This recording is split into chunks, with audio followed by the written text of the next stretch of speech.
On February 24th, 1971, this 446-barrel Cuda was born. On July 5th, 1981, it was raced, wrecked, and left for dead. The pre-paint work is done on this car. We're assembling the panels for fit. It will then be ready for its final paint and assembly. This is Graveyard Carz. On this episode of Graveyard Carz, work continues on our 1969 Hemi Roadrunner convertible. Mark and Mike build out the suspension for the 1971 Challenger RT, equipped with a rare formal roof option, and the team begins the task of converting a 70 Roadrunner into a Superbird tribute. They're coming to get you, Barbara. It has been established that the unburied dead are coming back to life. I'm Mark Warman, and together we bring dead muscle cars back to life, to exactly the way they were on the day they were born.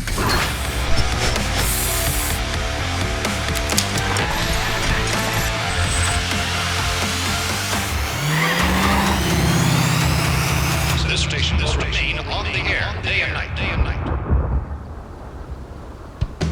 With the pre-paint cured on the Cuda, Mark and Will begin to install the sheet metal and perform the final panel alignment.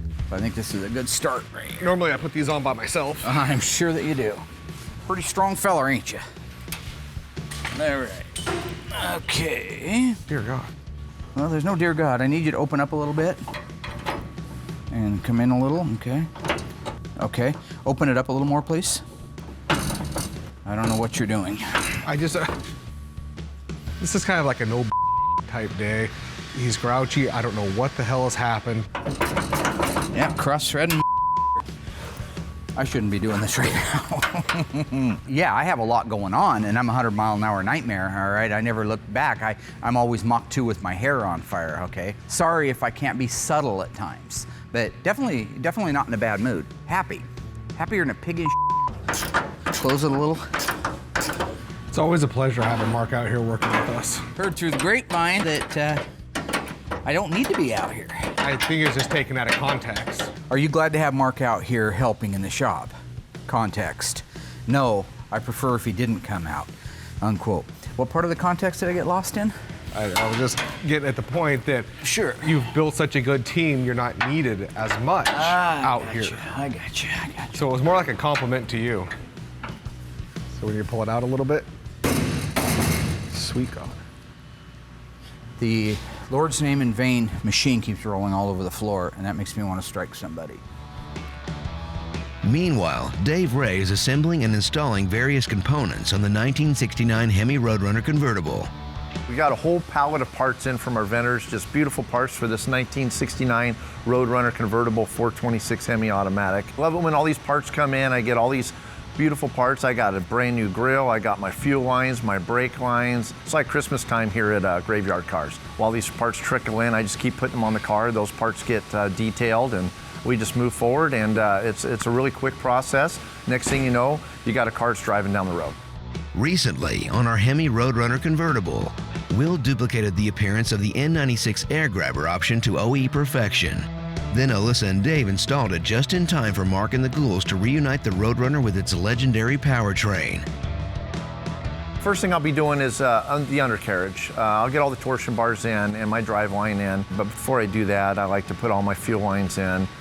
This particular car has a fuel and a vent line, so I got to run both of those down the frame rail, get all the rest of my frame brake lines in, parking brake cables and stuff like that. So I like to get the fuel tank and all that there in.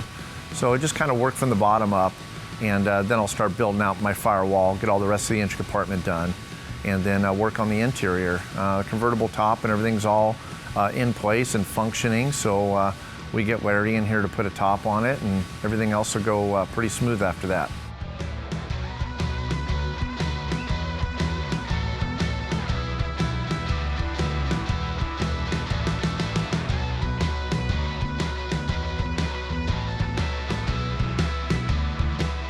Remember the old guy that used to work here? I called him Chips? No. Well, no, but you saw the show. Oh, I was coaching my kids at sports. Oh, that's right. You need to be called Coach. I forgot about that. No, I never watched the show, so I'm sorry. You guys know the guy, right? He's got to be called Coach. No, it's Hey, not. Coach. It's not the guy. You want me to call you boss? I don't want you to call me boss. Yeah, you do. I never wanted you to call me boss. Yeah, you know I've exactly never what asked I'm you to call me talking boss. about. I want to be called boss. I never said any such thing. You're a liar and a fat mouth. He said one thing that was very important to him is he was recognized as the boss. Kind of instructed everyone to go through it was either boss or he did like sir back in the day, but we went with boss since. I know my truth. Oh yeah, that's you. You're golden that way. Yeah, we need some shims. Coach. Coach. Has to be called coach. Whatever you say, boss. All right. See, loves it. I never asked anybody to call me boss. I have a lot of employees that just, hey boss, I think it's a term of endearment. Everyone here calls him boss. That's just what he likes to hear. I think Suzanne calls him boss. He makes his children call him coach when they're not on the playing field. You see what I'm getting at, Harold? They call me dad. All 6 of them look at me, they all call me dad. They'll go home, they'll watch this, and it'll be coach from this point forward, all because of his stupidity. Mark decides to check in with Dave while he preps to install the Red Streak Firestone tires on the 1969 Hemi Roadrunner convertible. So our drivetrain's installed in our 1969 one-of-one Plymouth Roadrunner 426 Hemi convertibles in what color?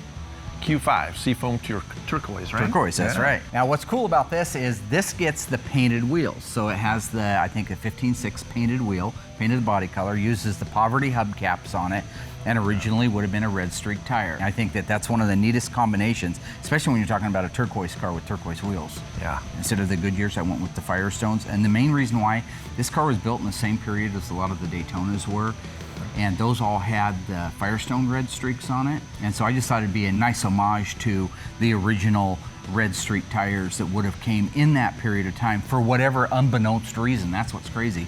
Nobody knows why the Daytona showed up with them, but other cars besides the Daytonas in that time period, in that late spring of '69, started showing up with these Firestone Red Streaks. So I thought it'd be a cool touch. And That is cool. whether it's Yeah. right or wrong, good or bad, I still think it's a cool thing. So they look the same, it's just a different brand. Yeah, that'd be sweet.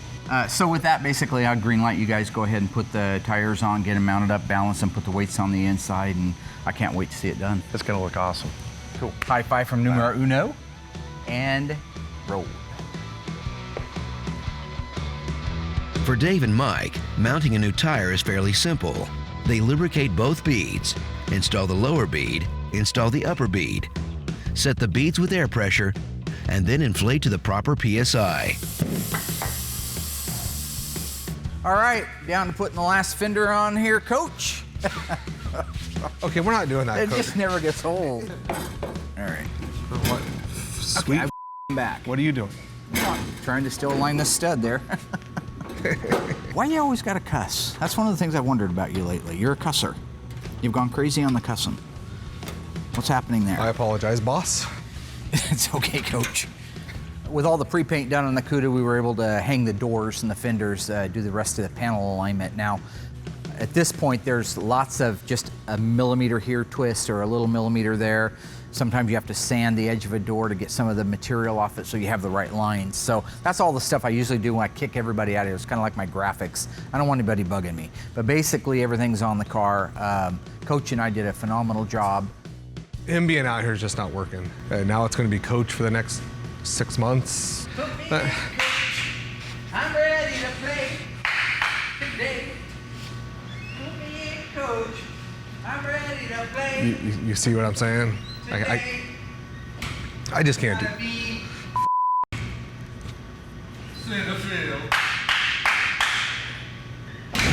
This isn't working. Oh, he's gone. With the panels and doors aligned, Dave and Mike finish mounting the tires for the 1969 Hemi Roadrunner convertible. Well, we're going off the rim size with this right here. You got to input this into the machine. So if you look on the meter right there, it's showing a 6-inch rim. That's right here. Yep. Hit on that. We got a 6-inch on that, and then this right here will measure. And the inner, and you go in the same spot on that, right, Mike? Right here. Almost about 9.5, huh? Tire size is a 15. This is a 15-inch, so we're good to go there. It's kind of nice having these computerized jobbers. You just input the stuff and it figures it all out for you. And we're static balancing, so there's no weights on the outside. Yep. You're gonna put the lead weights on the inside, the stick-on weights? Yep. Do the stick-on so the outside of the rim will look nice and clean. Originally, they were a clip-on lead weight that would go on the outside of the wheel, but that's unsightly. And if you are gonna put them on there and you want to be right, you would need NOS ones. Those are a fortune and they're impossible to find. This here. This line will tell you right when the wheel's lined up to put the weight. Yeah, as soon as it hits on the top there, you just put it right at 12 o'clock and spin her away again there. Here's the thing about the name calling. Certainly every kid that ever went to school went through that on the playground, you know, poo-poo head and my first experience with name calling as an adult probably is my Uncle Wayne. He's a hater. He was an original hater. Like, you know, if he called me Brown Pool or something like that, I always thought he was just giving me a compliment, kind of like buddy or pal, something like that. Some of the names that I use even today, you know, like Almond Roken and stuff like that, that was stuff he taught us when we were in our formative years. Hey, boss, did you get that email? Boss? Really? Oh, well, Been talking to him, huh? yeah. Yeah. Pick your sides well. Okay. You'd be wise to. You're the boss too.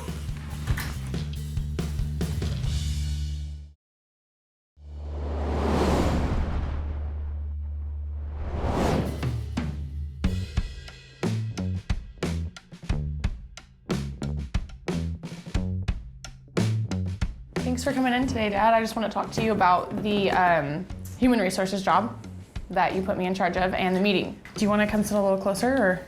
No, that's good. This is fine? I like this. It's very corporate feeling. So basically, my dad's put me in charge of human resources. So he started out by sending me to a seminar to kind of like get me acclimated with some of the things that I might be dealing with. Something that I'm really worried about is name calling. Name calling. Nicknames? Making fun of people? Well, calling anybody by That's something fun. other than their That's name. an endearing thing. That's love. That's my way of sharing that I like somebody. If I just walk past somebody and say, hey, Bill, hey, Fred, I don't like them. No, that's a nice thing to say. Good morning, Mike. Good. Hi, Will. How are you doing today? It's not funny. Reeling it back. Right now we're talking about harassment. Okay. One of the number one things that falls under harassment, name calling. Like, you're not everybody's dad. You're my dad. You know, that might be endearing to me to call me a lamb fry, which it's not. Learn something, you've learned it. And your advice to me is starting next week. No, like, the sooner the better. Okay. People are going to be able to make these complaints? Yeah. Okay. Well, that's unfortunate. We have an application they'll be able to pick up in the office from Vonda. So, meeting adjourned. As you were.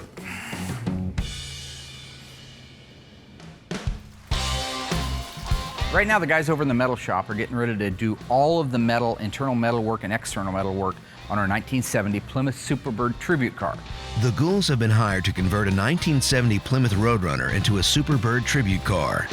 While an original Superbird is based on the Roadrunner body, significant changes had to be made, such as the use of a coronet hood and fenders, an aerodynamic nose cone, flush mount headlights and backlight, and of course, the famous NASCAR-inspired adjustable rear wing. To make the transformation successful, the team will put their skills to the test by utilizing a donor 1970 Roadrunner body. Additionally, our top vendors will be called on to help, and specialized Superbird parts from Winged Warrior Body Parts will be a necessity. Tony back at Tony's Parts helped us out a lot because what he ended up having was a 1970 Roadrunner, a real-life RM23 car. Problem with it was getting picked apart. It was left for dead. It was really, for a 383 Roadrunner, it would not have been worth putting back together again. But as this tribute car, it's perfect. So Tony and I made a deal, got the car out here. The car was just in dire straits.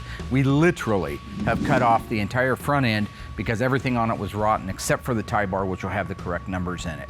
One of the coolest things that we've done here at Graveyard Carz, we borrowed a branch from our friends over at Auto Metal Direct's installation center, Craig back there. How it works is these pegs go into predetermined holes in the actual unibody of the car, starting at the very front of the car, working your way to the back. We took those specs, we took those measurements, and we built a jig. This is great to be able to do this, cut it apart, blow it apart, clean everything up, and know that when we're done putting sheet metal in it, the car's perfectly square. So what we're gonna do now, we're gonna flip this over, move it into the car.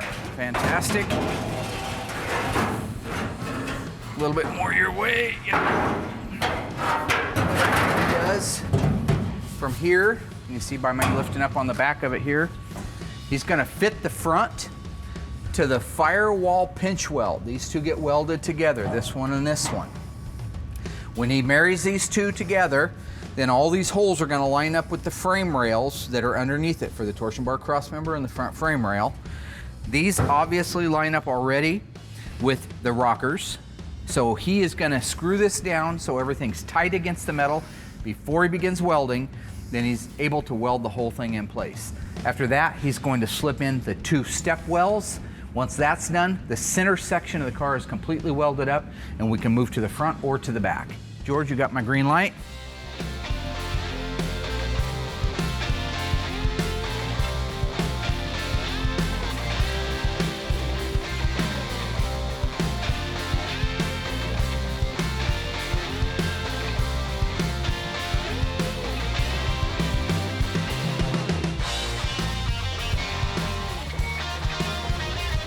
Hopefully we got it this time. Yep. Awesome. All right, let's get these babies on there, Mike. Boy, these look awesome.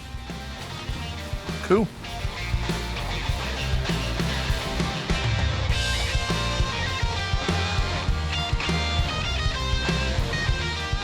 Oh, these look amazing. And if we get those dog dish hubcaps on there, say Plymouth Division on them, that's gonna look cool. Yeah, it's nice to have original stuff like that.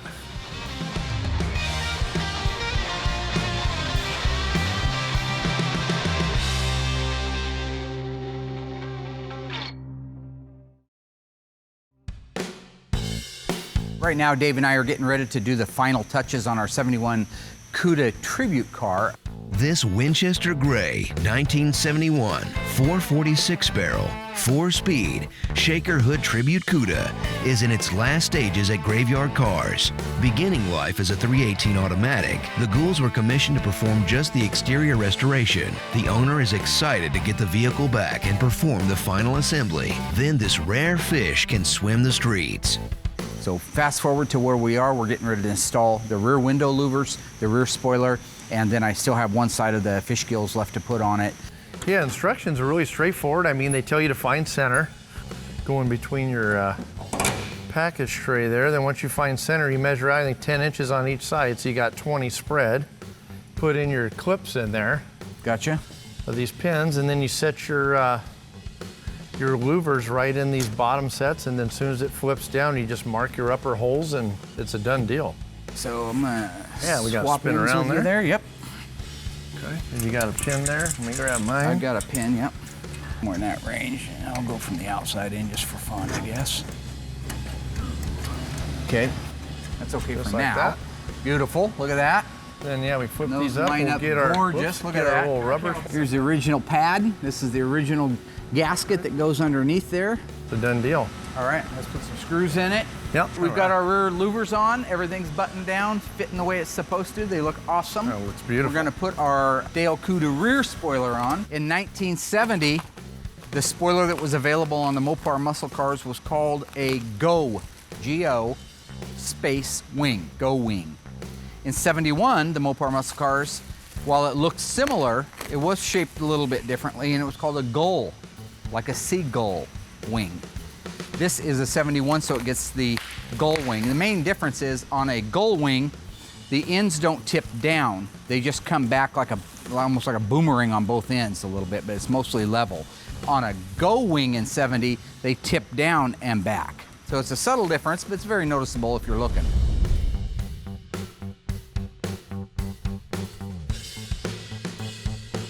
All right. The way these go in their pecking order is the spoiler goes on first. Nice. Very nice. Then we hold the spoiler. I can hold the you wanna spoiler? hold it? Yeah. I'll grab some hardware. These are really slick. These are a really unique little setup. Again, when you get your right spoiler from the right people, like Dale's, it comes with the right hardware. This is not just a nut, it's obviously a very unique nut. See how this threads up and down? That's gonna set the depth. This little nut is gonna come out past an extra nut that's gonna go onto a bracket. And what that's gonna allow me to do is by pushing it in or backing it off is gonna make the spoiler go high or low into the deck lid. What we want is to be a perfect match. We don't want to suck the deck lid down so it has a sinkhole in it, and we don't want it to raise it up. And let's close it to where it'll set, and Yeah. what do you think? The spoiler and louvers, really easy to put on. I mean, a must for anybody that wants to do it themselves, no problem. I say we put it right there. Right there, You again? got my blessing. All right. Okay, all we have left is the fender gills. We get all of our fender gills and a lot of other parts from our friend Tony at Tony's Parts. Heck yeah. These are beautimous. Take a real nice look at this. Awesomeness. You have your argent silver on the infield, your matte black. A lot of these out there have those features, but they're the wrong colors. They also don't have this outer lip that you see here that has a black. Most always, when Chrysler had chrome in an emblem or a nameplate, they had what they called a shadow. Their emblems have them where the face is shiny, but the sides are black. This is the way they're supposed to be from the factory. This is such a beautiful touch. Such a beautiful touch. The 71 billboards and gills, just the ultimate. Outrageous. That's what I love about them. So you heard all the craziness about the nicknames, right? Yeah. See, when I was working at a dealership, I mean, they called me Welby, you know, they call me the Kid, you know, one of them called me Iceman and stuff. And The nicknames Mark does is it's funny. I mean, you got to kind of laugh. Mark's just a funny guy, and that's just the way he is. so really, we're done with the car, at least as far as we're supposed to go on it. It's beautiful. We put that awesome looking rear window louver on there, the gull wing. Gull wing's totally cool. The front gills on there with the billboards, Winchester gray, shaker hood, 6-pack, 4-speed. Doesn't get any more iconic than that. I mean, it's just one bad Cuda.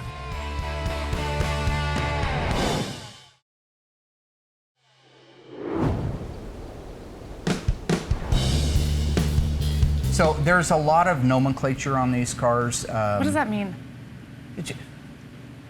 Basically verbiage. There's a lot of verbiage. There's a lot of numbers. There's a lot of alpha codes. There's a lot of things that make up the engine besides it just having a stamp that says it's the VIN number. So if I show you an engine that's got the VIN number on it, you're going to go, yeah, that matches the car. Well, does it? Let's just be sure, because there's things that you need to know. When the engine was assembled, what's the scheduled production date of the car? Those are the things I want to spend time going over with her. So what I want to show you is what to look for on an engine to validate that it is or is not the original engine the car started life with. This engine is supposed to be the original numbers matching engine to a 70 Roadrunner 440 6-barrel 4-speed track pack car. Look at that number, that first set of numbers that's on there. It's an F. 440 HP. And what's the HP stand for? High performance. Okay. What year does the F represent? 70. Yeah, because A would be 65, B would be 66, so on up. This engine is designed to be in a 1970 model car, and the Roadrunner we're talking about is a 1970. See, we got all the B bodies lined up, 71, and then it descends in order. Sorry, it goes downhill in order all the way back over there, and we got A's and B's and C bodies all put together. Nice. You ever just wish sometimes you could unzip your head and just yard your brain out and put mine in there? No. Okay, what's the VIN number and Which one are you the window?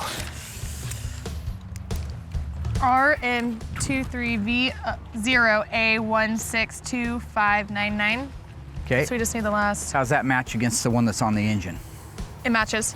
This is one of the inspectors stamped his initial on there. P means he's signed off on this. That's what that P stands for. This is a very original tag. They built the engine a week before the car was ready to go. So they didn't have one sitting on the shelf for a month. They knew this car and many others like it were coming down the line, so they said, we got some B11 cars coming up, we need some engines. So they started putting them together. So this makes sense, the VIN makes sense, the tag's original, the dash VIN's original, that is a numbers matching, Mark Warman guaranteed numbers matching engine setup.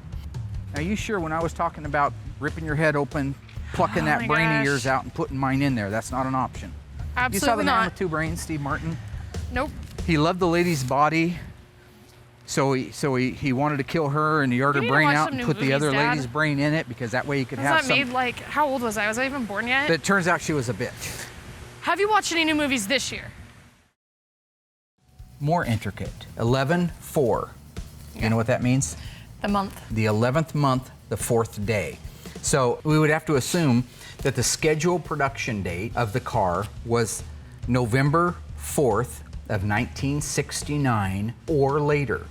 The engine could have been put together weeks before the car, but it can never be put together after the car is built. That wouldn't make sense. You can't go back in time to St. Marty McFly, right? Yeah. So 11/4, so we know that that's the scheduled production date. So right there, you'll see it was cast on this date. I gave them all the way from 7/22 of 69 to get this block ready to go in the car. So there's your basic 101. You should be able to walk up and say, do I need to look further based on that pad? Because if that number precedes that scheduled production date of the car, either by the day it was built, or if it's close enough that you have to check the VIN down on the bottom. Which engine are you gonna put in this guy's car? Which one would you put in there? That one, Why? because it's the original. These days, everything's on the fast track at Graveyard Cars. So for example, our 71 Challenger Sassy Grass car that just recently got disassembled has already gone through body and is getting its pre-paint on it. The suspension behind me is what we're getting ready to assemble today. It's for that car. Okay, so one of the things that we're doing now that we didn't used to do was when it come to building our front end kits, we're just calling PST, Performance Suspension Technologies. And the reason for it is because they make the entire kit. The whole thing comes in one. I don't have to call the parts store and say I need, for example, upper control arm bumper stops. So what we're gonna do right now is we're gonna install the upper ball joints into the upper control arm bushings. That's this little jewel here. We'll run these two in. We'll put the cups on them. Once we're done with that, we'll go over to the lower control arms and we start putting those control arm bushings in and we'll build this thing out.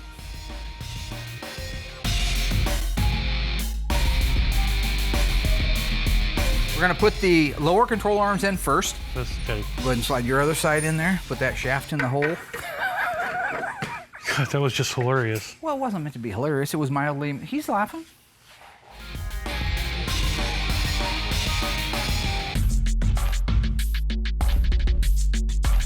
You got drum brakes in the back of these cars, always did. All the cars did. They didn't come up with rear disc brakes until the mid-70s on certain models. This is drum brake, but it's also drum on the front. So I don't know if you've ever stopped one of these. If they're the good heavy-duty drums like the 71 Challenger 383 has, they will work right if they're set up right.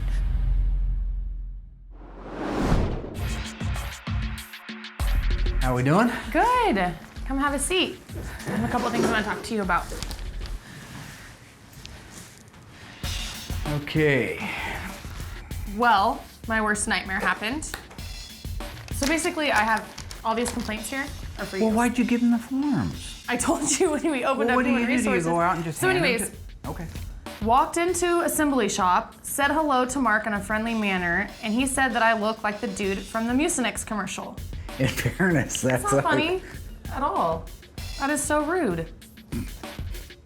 This is harassment. That is not harassment. That is harassment. endearing words of endearment. And That's- then, even worse, down here we have a question saying who witnessed this. He said pretty much everyone on staff. Yeah. It's Dad. That's the stage down there. No, that is a body shop. What we can't. Okay. We can't. After greeting me and appraising my work, Mark suggested I needed to do cleaner work on the cars and that I needed to lay off the calories since I was a blubber. Yeah, that's blood. Okay. He needs to lose some weight or he's gonna have a damn heart attack. I don't want to be that guy at his funeral saying I should have said something to my friend. Mark repeatedly calls me Beaker, like Beaker from the Muppets. He thinks I look like a Muppet. So what? I'm sick of being called Beaker. That's the camera guy right now. The dude looks like Beaker. It's not okay.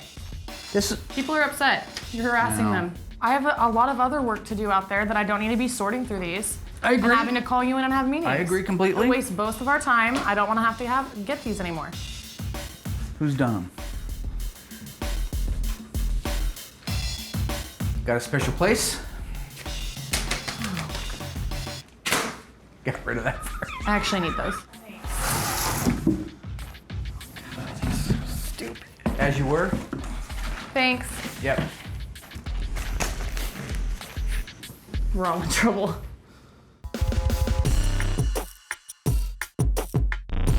Finished with his meeting, Mark returns to help Mike finish the suspension for the 1971 Challenger.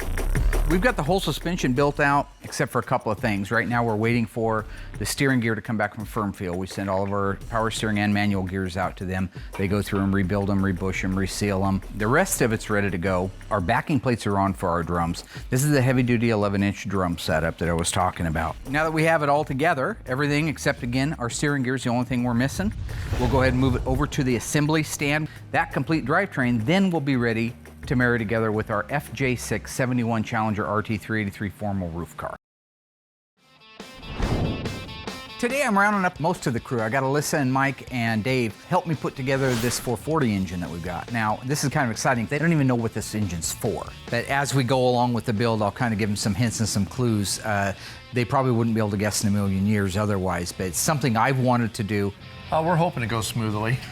Yeah, we should just be able to bolt together, right? Yeah, as long as all our parts and pieces are correct and we have them all, you know, all our bolts mainly. We can rock and roll. Rock and roll. So let's take our main caps off. Allysa, remember the engine you took apart? Yeah. With the main caps? Okay, each one of these has a number on it. So number 1, 2, 3, 4, and 5.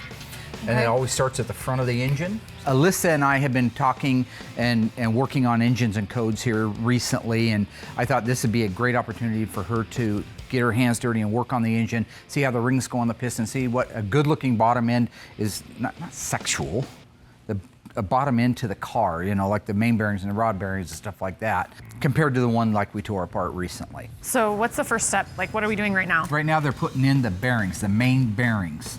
If you look, there's a hole right there. Oil comes through that hole. If you don't have that hole lined up with the bearing, you won't have oil pressure and oil circulating through that galley. The next thing they're gonna do is set the crankshaft down in there. Then they'll put the main caps on. We'll put grease on it as well. After that, we can put the rear main seal in it. Once that's done, we'll start assembling the pistons and rods into place. Okay. All right. So their green light go now. Did you get all that? Did you grasp it? Yep. Now we're ready to put in pistons and rods. They're all connected together, all right? So he's gonna start with the number 1 and work his way to the back. And now we're gonna put in the pistons? And now he's gonna put in these beautiful new hyper-eutectic pistons. And they're not, what was that, Mike? This is right? 4 underneath the 4. These are the same type of pistons that were in it originally? What kind of car is this for? Anyways. Yeah, that is a good question. I know.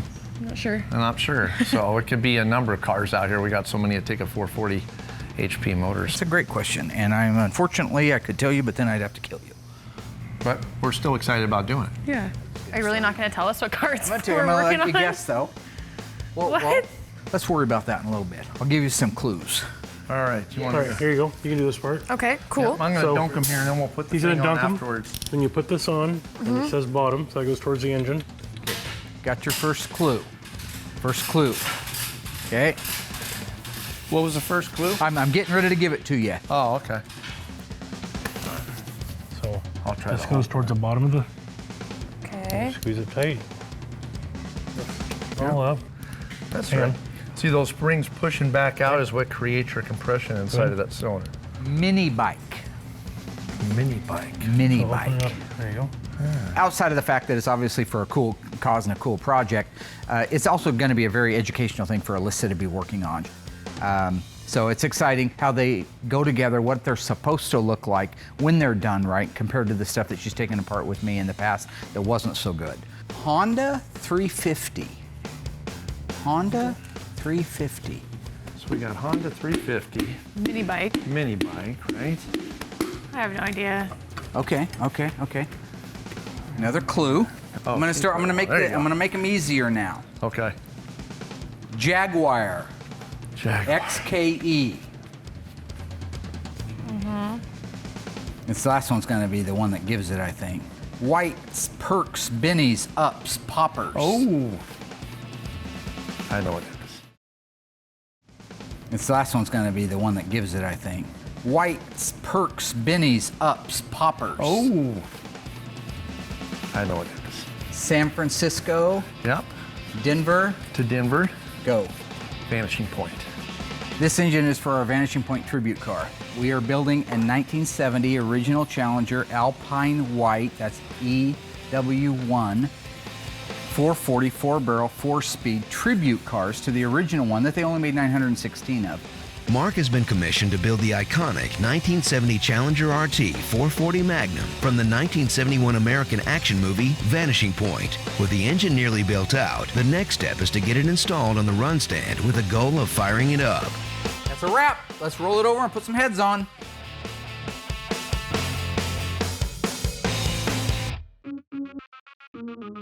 Mark checks in on the bodywork on the Superbird tribute project. With the help of the frame jig, the rear and front frame rails are welded into place to precise OE measurement. All that is left is a quick QC before work continues. So what he's doing right now is he's just putting a tack to hold things in place, so that while that's held in place, he can put his gussets where he wants, take his time, not worry about that moving around at all.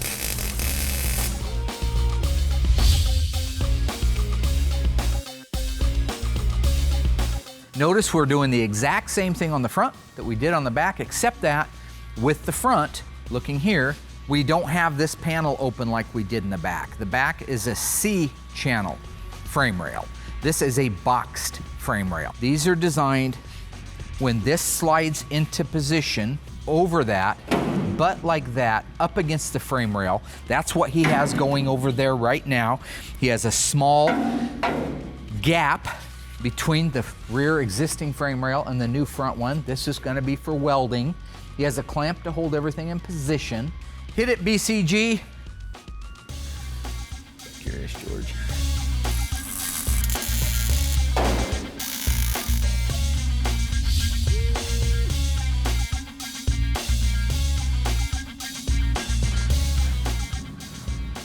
With George, we're getting to a point where he's doing such a phenomenal job.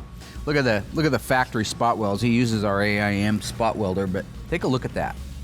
That's exactly that depth, that reach, that pattern. All of that emulates the original look. He's done a phenomenal job. This is beautiful. And what's nice, it's on the frame jig. We know it's square. With the Superbird tribute frame welded into place, Mark can finish building out the 440 Magnum for the Vanishing Point 70 Challenger RT. We lost one of our ghouls. Allysa had to do some HR stuff upstairs, which probably means go touch her makeup up. Anyway, she's not going to be here for that, but it's not going to take us long. I'll drag her back down once we get ready to fire it up. I do not believe there's a high and low to these critters other than top. That's it. That one should go there. I'm kind of holding your bottom here, so. Yep, there you go. Got her? I'm going to get my glove out of there. Want to grab a bolt or two? Yeah. I don't like that, Dave, when you come here holding my bottom. Yep. Well, I dip mine in oil. Do you want to dip yours in oil? Let's do it. I like to dip them in oil. I'm not usually in here.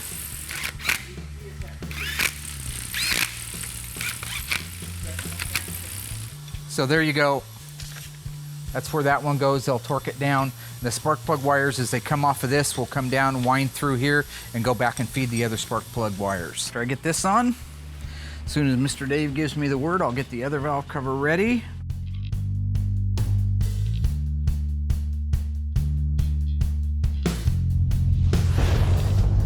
With the engine nearly finished, it's time to get it loaded on the engine run stand and plumbed for its first ignition.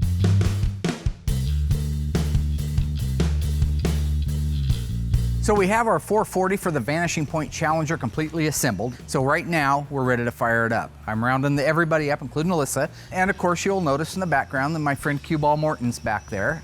The original nipples, that's what we used to call him. What do you think, ready? Yeah, I'm ready. I want to hear it.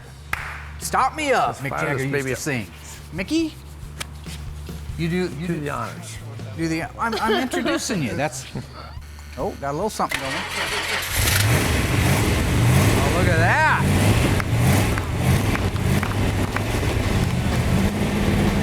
Mick Jagger. Oh, there you go.